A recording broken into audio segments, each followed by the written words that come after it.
श्रीमंत बंडू यादव. माझा परिचय 2024च्या शतकात माझ्यासारखी व्यक्ती जगात जन्मलीच नाही.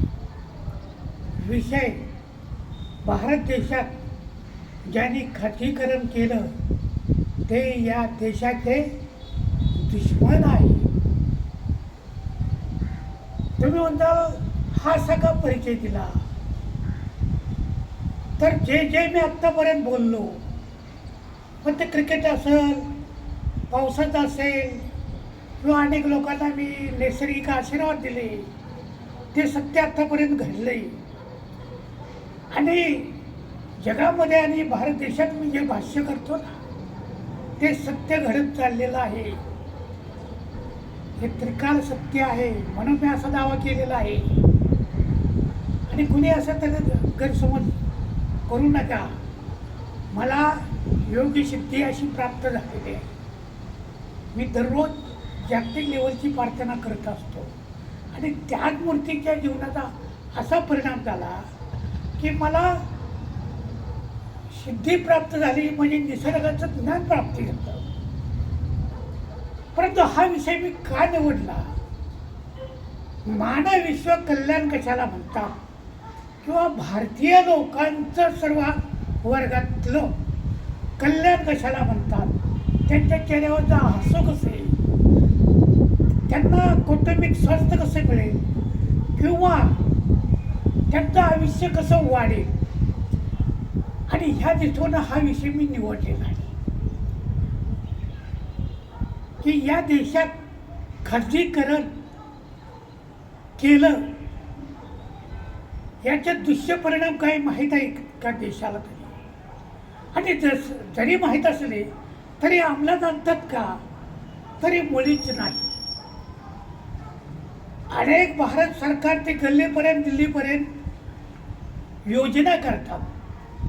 मग ते शेतकरी असेल, पण जिथे वंचित समूहाचे असतील, किंवा आताची उदाहरण घ्या, लाडके बहिणीचं उदाहरण घ्या. परंतु मुळासकट घाव घालणारा या देशात कोणीही विचार मांडत नाही, तो फक्त श्रीमंत यादव मांडत असतो. मी आता असं म्हणेन की खाजगीकरणाचे दुष्परिणाम असे होतात, बेकारी वाढणे, गुंडगिरी वाढणे, बलात्कार स्वरूप वाढणं, मानसिक विकृतीपणे येणे आणि जवळजवळ 98 लोक गरिबीत खितपून मरणे. परंतु हा या देशाला जे स्वातंत्र्य मिळलं ते कशाकरता मिळलं? तर उपभोग भोगण्याकरता, शांतीकरता, प्रेमाकरता, समतेकरता. भारताची राज्यघटना ही कशाकरता मिळली? समता, स्वातंत्र्य, बंधुत्व, न्यायाकरता मिळली. त्याच्यामध्ये सुद्धा उल्लेख आहे की तुम्ही विक्रीकरण करा, सत्याचं विक्रीकरण करा किंवा राष्ट्रीयकरण करा किंवा संपत्तीचं समान वाटप करा. परंतु भारतीय जनतेला असं काय फसवून आलंय, विविध माध्यमाच्या आरक्षणाच्या बाबतीत आपूची गोळी देऊन ते धुंद व्हावे किंवा विविध जे 1 लाख प्रश्न आहेत त्या उकल होऊ नये म्हणून भ्रष्टाचाराची उकल तुमच्या बापजाद्यानं होणार नाही, गल्लीपासून दिल्लीपर्यंत. आणि लोकांना कसं गुमराव केलेलं आहे की ह्यांनी अन्न, वस्त्र, निवारा, शिक्षण, आरोग्य, भूक, ताण, पाणी मागूच नये असं जे गुमराव केलं ते कुणी केलं? तर महाविकास आघाडीनं सुरुवात 55 वर्षाची आणि आता महाआघाडीने केलेलं आहे का त्यांच्या आता सत्ता आहे. म्हणजे असून नसून यांचा खोळंबा सत्तेचा. कोणी राष्ट्रपती होईल, कोणी पंतप्रधान होईल, कोणी खासदार आमदार होईल, कोणी कॅबिनेट मंत्री होईल, कोणी सभापती होईल किंवा सरपंच होईल. तर या सगळ्यांना मी 0 किंमत देतो. कारण खरोखरच या भारत देशातले 140 करोड जनते यांना न्याय द्यायचा आहे का? सत्ताधारी लोक पुन्हा अपेक्षा आहे, विरोध पक्षाकडून सर्व अपेक्षा आहे माझी की या देशाला महान अशी परंपरा आहे.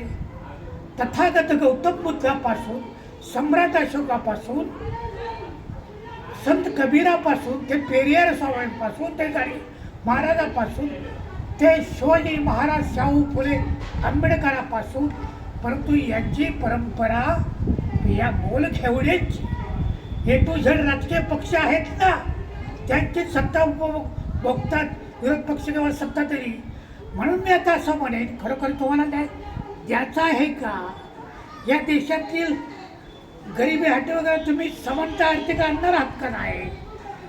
अरे जिथं 90% खाजगीकरण झालं तिथं राखीव जागणारे मागणारे गाढव आहेत आणि भोगणारे पण गाढव आहेत का? तुम्हाला गुमराव केले, शेतकऱ्यांना केलंय, गरिबांना केलंय, विविध थराच्या केलंय.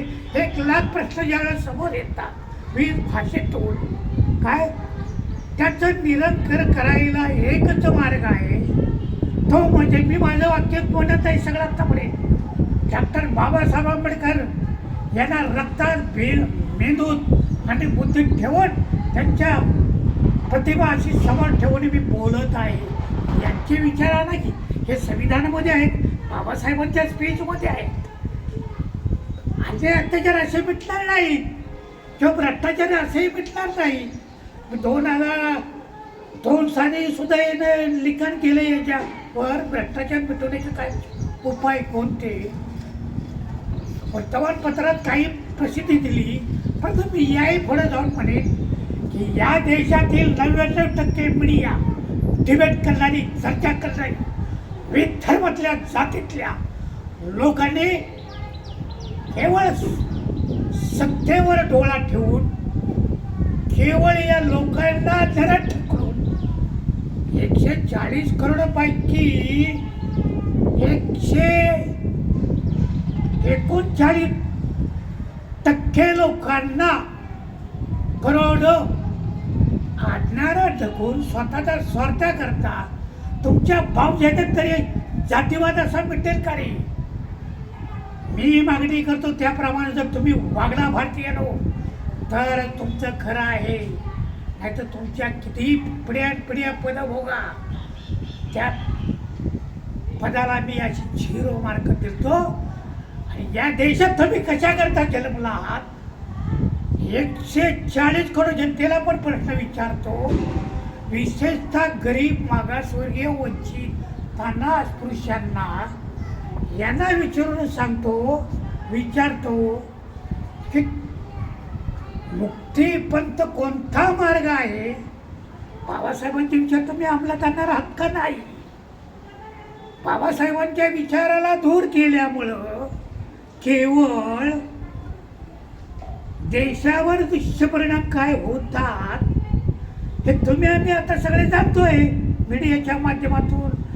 एकमेकाचे विचार देवा करून समाजाचं नीट बांधतो सगळ्यातून.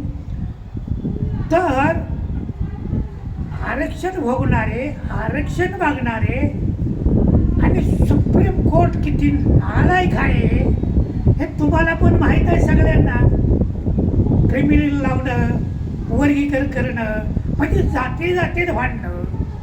मग हिंदू मुस्लिम असेल, ख्रिश्चन असेल, अल्पसंख्याक असतील किंवा बुद्धिस्ट लोक असतील, परंतु गुलामगीत हा देश जाणार आहे, तुकडे होणार आहे.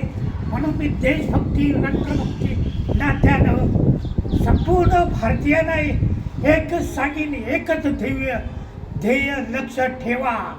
अरे लोकसभा येतील जातील, निवडणूक कोण जिंकेल हारल हा महत्त्वाचा प्रश्न नाही. एकच बाणा, एकच ध्येय काय असलं पाहिजे? ए टू झेड संपत्तीचं राष्ट्रीयकरण करा, नाहीतर संपत्तीचं समान वाटप करा. परंतु चुतिया बनवायचं जनतेला सोडून द्या. मानव हिताचे कल्याण करूया. जय भीमचा नारा विश्वात गाजू द्या, त्रिकाल माझं स्वातंत्र्य टिकावे, संविधानाला मी पवित्र मानून त्यांच्या चरणी मी वंदन करतो, पाया पडतो.